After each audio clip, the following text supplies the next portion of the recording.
Do you vow to take Chloe as your legal partner, to stand together and honor one another? Ethan, Carter, and I were at the Suffolk County Court marriage registry. We were just one photo away from getting our marriage license when he was called away by a phone call. He left me alone at the marriage registration counter, stuck between a rock and a hard place. I called him, but he didn't answer. I texted him, but he didn't reply. Finally, I found the number of his childhood friend, Lyla Moore, and called only for Ethan to pick up. Chloe Bennett, please stop calling and disturbing. Lyla sprained her ankle and I have to take care of her today. Could you stop calling to bother her rest? We'll reschedule our license appointment. This is the 7th time we've rescheduled. So what? The court is right there. It's not going anywhere. My face was expressionless, but my heart felt like it was being torn apart. Are you sure you want to do this, dear? The clerk asked me sympathetically if I still wanted to proceed. I nodded gently. Yes, I do. I called my best friend Zoe Parker's brother and agreed to his request. After hanging up, I told the clerk to give me a moment. Just as I was still stunned, Zane arrived. As he rode a matte black Harley-Davidson motorcycle and stepped inside wearing his helmet, he immediately caught the attention of many people.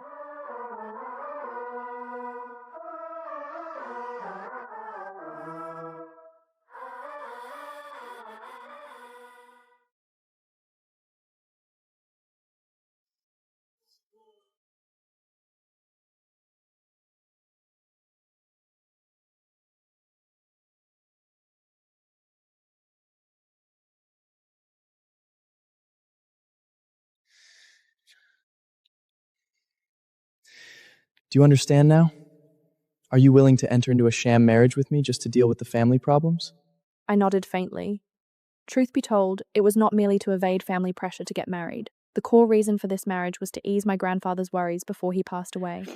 Grandpa Arthur's health had rapidly deteriorated half a year prior. He stayed in the general hospital every single day, and every time he saw me, he would keep asking when I planned to marry.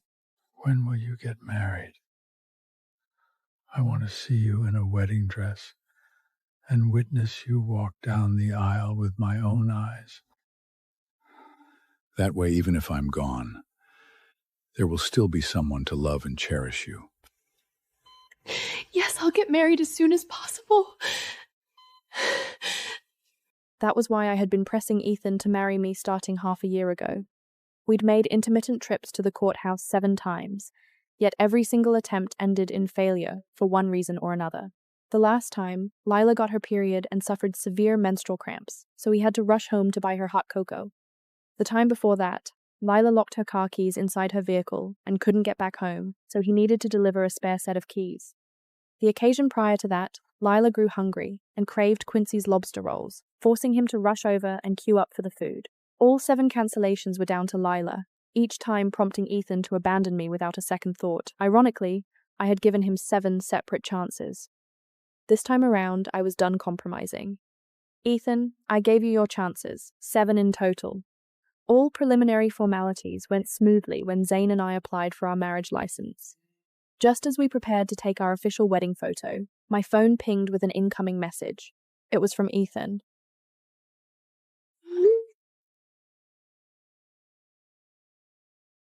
Zane shot a glance my way and asked lazily, Do you want to continue? I drew a deep breath and replied with an impassive expression. Yes.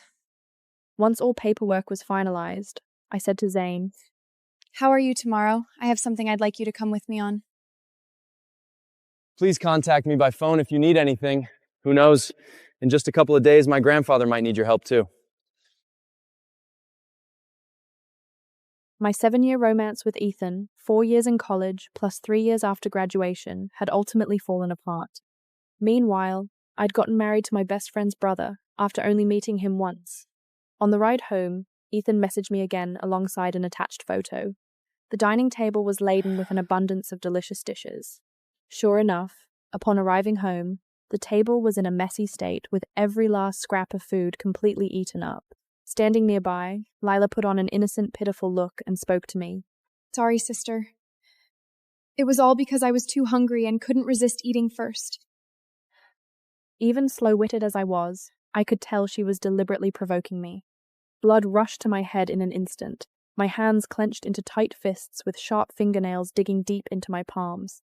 Lyla and Ethan had been childhood sweethearts ever since they were little. That explained why Lyla always occupied the top priority spot in Ethan's eyes.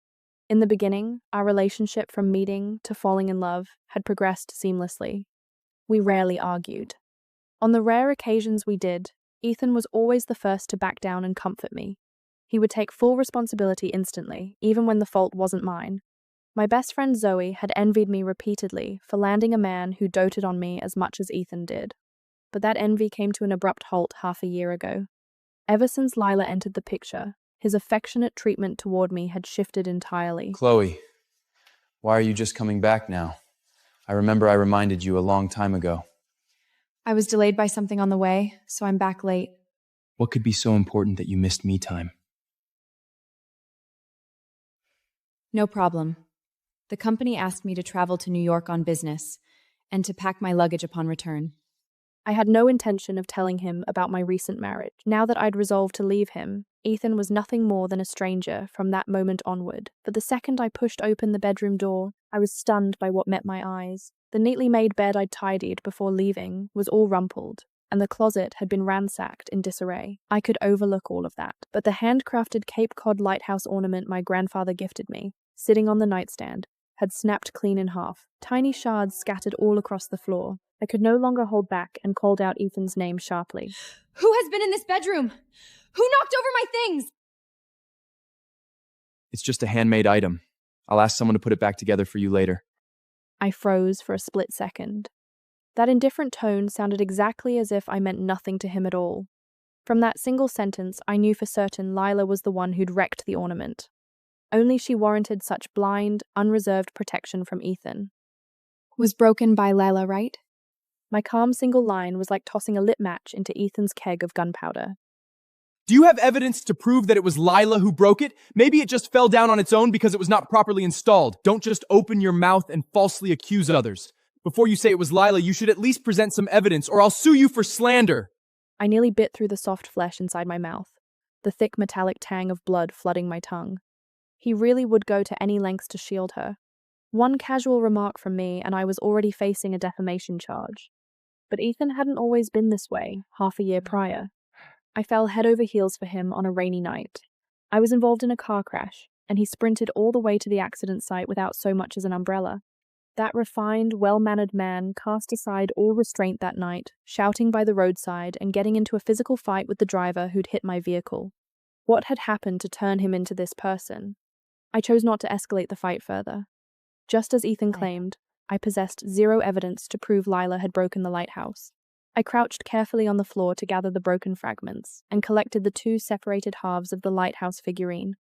Brother Ethan, please don't quarrel with your sister.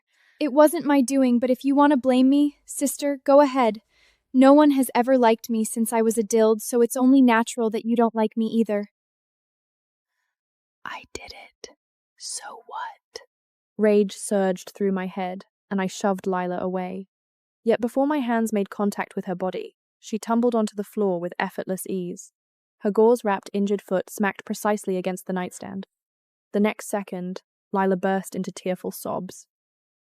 Sister, I just want to help you.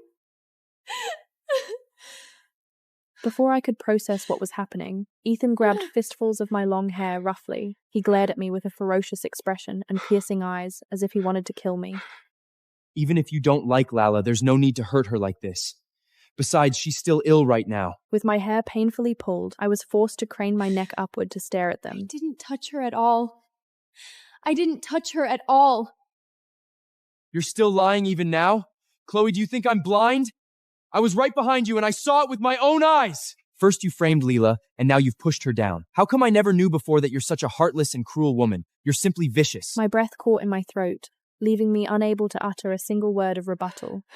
Nothing I said would convince Ethan at this point, regardless of my explanation. No excuses now, Chloe. You're truly a venomous woman. Ethan stared at me with evident disappointment. Contrarily, I felt immense relief. Any last shred of hope I'd clung to for him was finally gone for good.